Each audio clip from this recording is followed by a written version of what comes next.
Lena almost didn't see the message. It was buried between spam emails and promotional notifications, a single unread text from an unknown number. She glanced at it, paused, then locked her phone. She was late for work. At 29, Lena's life was predictable. Wake up, commute, work, smile politely, go home, repeat. She worked as a junior architect in a busy city firm.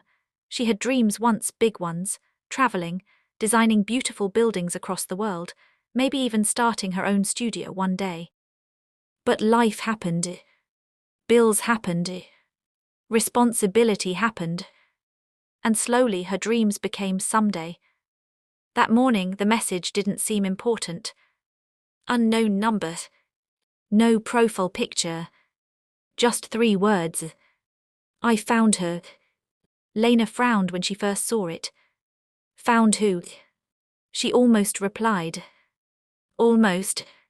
But she assumed it was a wrong number. Or worse, a scam. So she ignored it. The day went on as usual. Meetings, deadlines, coffee gone cold on her desk. But something felt strange. That message lingered in her mind like an unfinished sentence. I found her. Found who? By 6 p.m. she had forgotten about it. Or at least she thought she had. That night, Lena visited her mother. Her mother lived in a small apartment across town. Since Lena's father passed away years ago, it had just been the two of them. As they sat at the dinner table, her mother smiled softly. You look tired, she said.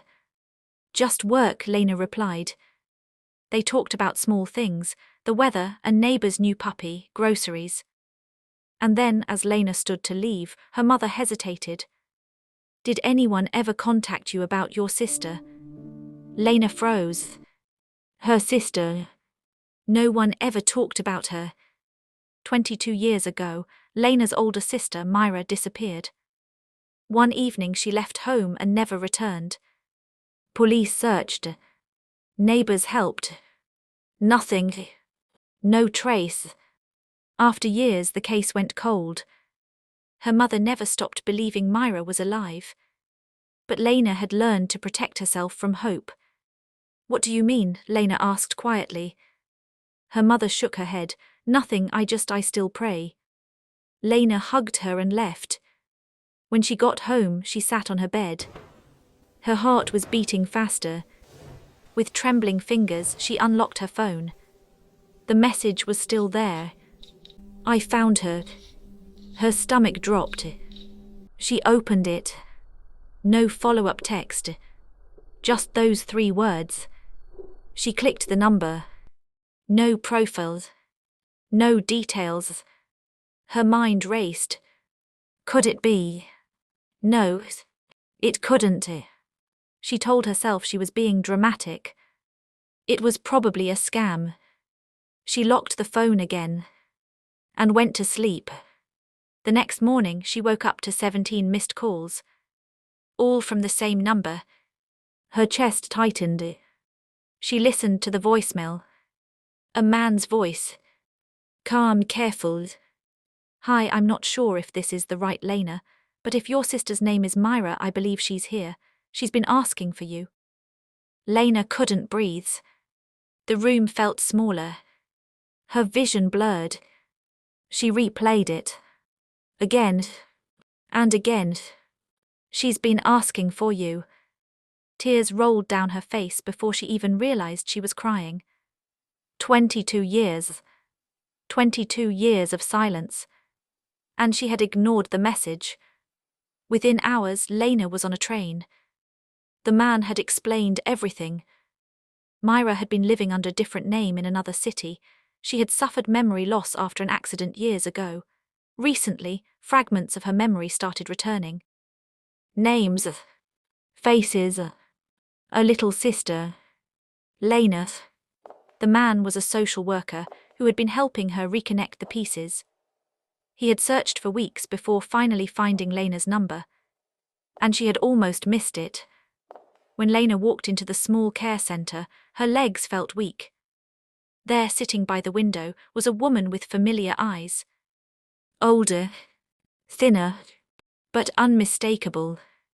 Myra looked up. For a second, confusion flickered across her face. Then, recognition. Lena.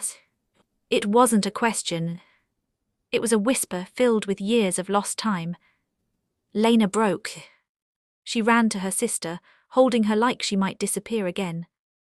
They cried. Not the quiet, polite kind of crying.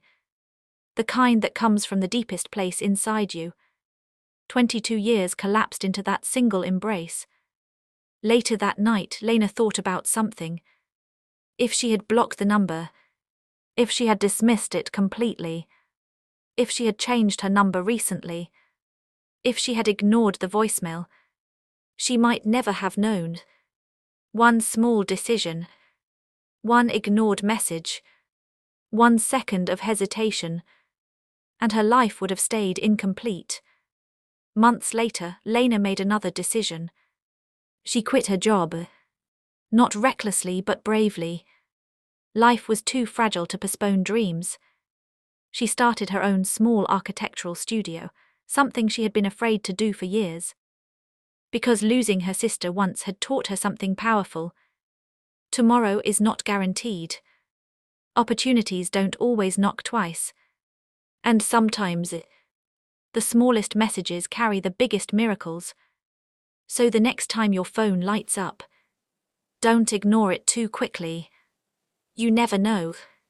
It might just change your life.